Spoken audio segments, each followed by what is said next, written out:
Good morning to all of you. Dear student, today we are going to discuss the topic diffraction. First of all, we discuss what is the definition of diffraction. Dear student, we know when the light ray bend round the corner, this phenomena is known as diffraction. Diffraction are two types. First one is Fresnel class of diffraction. In Fresnel class of diffraction, source and screen are at finite distance. It means we no need of any external device to converge it at a screen. Next one, in Fraunhofer class of diffraction, the source of light and screen are at infinite distance. It means we need certain external device to converge the light at screen. Then convex lens is used as the converging device. Dear student, our syllabus we have Fraunhofer class of diffraction. In Fraunhofer class of diffraction, we discuss diffraction due to single slit, diffraction due to double slit, diffraction due to n slit, and then we discuss Rayleigh criteria, resolving power and resolving power of grating. This all about the topic which we discussed in diffraction. Today our discussion topic is diffraction due to single slit and find the intensity of maxima and minima. Dear student, first of all, before starting the topic, we understand the diagram. Here student, we saw source of light is fall on the convex lens L. After that, light fall on the slit of width. Slit is AB, its width is small a. From point A and point V, it deviate and it fall on point P naught. At point P naught, we get centrally maxima. We know that according to Huygens law, secondary wavelet at an angle theta from point A and from point P.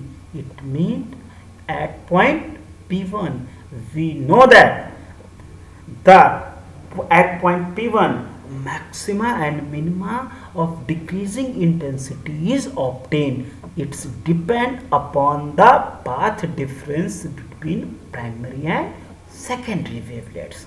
Dear student, we are going to calculate the path difference between primary and secondary wavelets. To evaluate it, we draw perpendicular AC on BR and taking the triangle ABC and calculate sin theta. After calculated, we get BC is equal to AB sin theta, where width of the slit AB is small a. Here, dear student, is all about the diagram description. Now how we are calculate. Dear student, we written here the slit width is small a, monochromatic light lambda, fall on incident slit of width is small a. We saw in the diagram where P naught is centrally bright and P1 alternate maxima and minima are dark and bright band of decreasing intensity on both sides we obtain. Let us calculate the path difference between primary and secondary wavelets. Dear student, as we discussed, draw AC on BR. Let us take the triangle ABC. BC, the path difference between primary and secondary wavelets. Here, width of the slit is AB is small a. Then we get BC is equal to small a sin theta. We know that relationship between path difference and phase difference. Phase difference is equal to 2 pi by lambda path difference. Now we calculate the phase difference. 2 pi by lambda path difference is sin theta. This is the phase difference. Part difference E sin theta. Dear student, let us now consider that if the single slit is divided into small and equal part, and n equal parts, each part becomes the source of simple harmonic motion. Amplitude of each simple harmonic plane wave is equal, but their phases change because widths are going to be changed. Dear student, phase difference D is equal to 1 by n 2 pi by lambda E sin theta, consecutive phase difference between two parts. Dear student, we know that when the simple harmonic plane wave equation of small n simple harmonic motion, what is the resultant amplitude? Dear student, what is the resultant amplitude? R is equal to A sin n d by 2 sin d by 2. Dear student, A is equal to sin n by 2. What is the value of D? 1 by n 2 pi by lambda E sin theta. Here sin 1 by 2, the value of D is equal to 1 by n 2 pi by lambda E sin theta. Dear student, and cancel, 2 and 2 cancel, then we get sin pi E sin bracket में pi E sin theta by lambda, here sin pi E sin theta by n lambda. Dear student, put alpha is equal to pi E sin theta by lambda. Here A is equal to sin alpha, then sin alpha by n. For large value of n, alpha by n is written as alpha by n. Then it becomes small n a sin alpha by alpha. Put here capital A is equal to n a. Dear student, then we get resultant amplitude R is equal to capital A sin alpha by alpha. Then what is the intensity? Intensity I is equal to R square. I is equal to R square means A square sin square alpha by alpha square.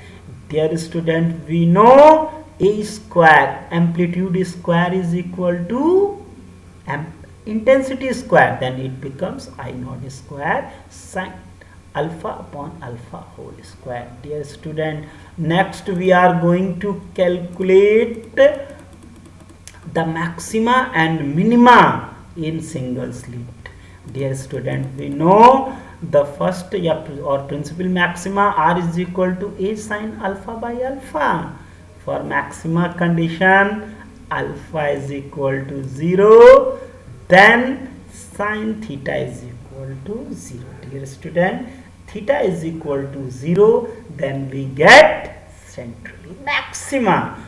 Now we are going to calculate the condition of minima. For minima, sin alpha is equal to 0, then alpha is equal to plus minus n pi. From the trigonometrical equation we know it, alpha is equal to n pi. What is the value of alpha? We put here pi E sin theta by lambda. Then E sin theta is equal to n lambda. Dear student, for when the value of n is equal to 1, then sin theta is equal to lambda.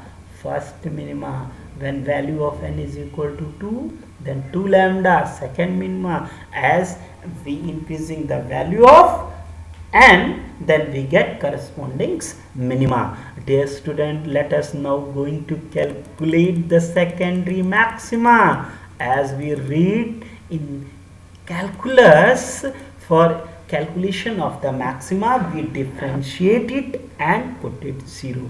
Dear student, we know our intensity is A square sin alpha by alpha whole square. A square is equal to 0.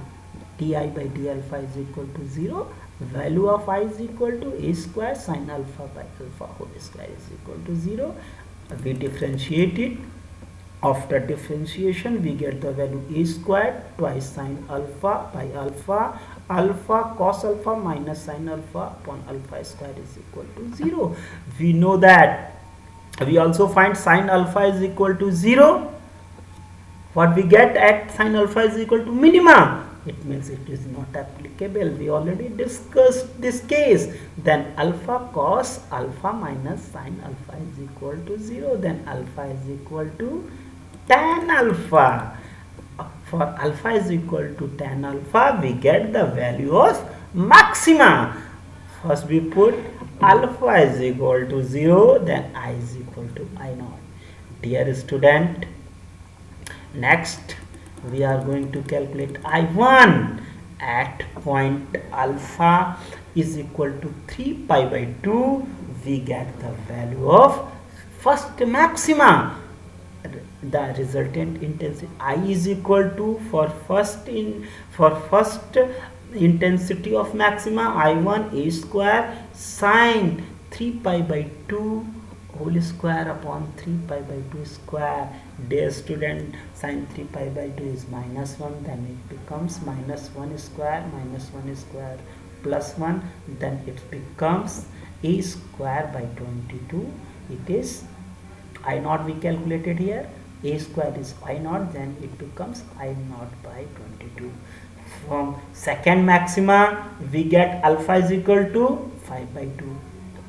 And third, 7 pi by 2. As these point, we substituting the value of alpha, we get secondary, tertiary and fourth and so on maxima. Dear student, it all about the maxima and minima.